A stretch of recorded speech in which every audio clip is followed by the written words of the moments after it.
সবাইকে, it's me বৃষ্টি and welcome to my another mini blog. So আজকে আমি সকাল সকাল রেডি হয়ে বেরিয়ে পড়েছিলাম কলেজের জন্য। সো আজকে আমাদের কলেজের ক্লাস টাইমিং ছিল সকাল ওই 10টা থেকে, বাট টাইমের অনেকটা আগে পৌঁছে যাওয়ার জন্য একটু ওয়েট করছিলাম যে আমার ফ্রেন্ডসরা কখন আসবে। তারপরে তো আমরা ক্লাসে গেলাম, ক্লাসে গিয়ে পড়াশুনো, তার সাথে সাথে যেগুলো ম্যান্ডেটারি আড্ডা, মজা, হাসি, গল্প সমস্ত কিছু নিয়েই তো আমাদের কলেজ লাইফ। তো বেশ দিনটা আজকে ভালোই কাটলো, আর এই ছোটো ছোটো মোমেন্টসগুলো না মানে মনে থেকে যায়।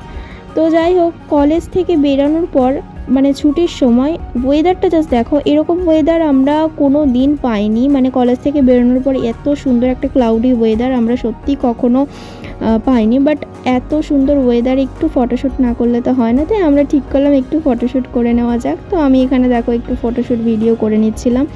আর এই আকাশটা এত সুন্দর লাগছে, এই বৃষ্টি হওয়ার আগের মোমেন্টসটা না আমার কাছে খুব স্পেশাল, আমার খুব ভালো লাগে। তোমাদের কার এই ওয়েদারটা ফেভারিট আমাকে কমেন্ট করে জানিও, অ্যান্ড ভিডিওটা ভালো লাগলে একটা লাইক করে দিও। Thanks for watching.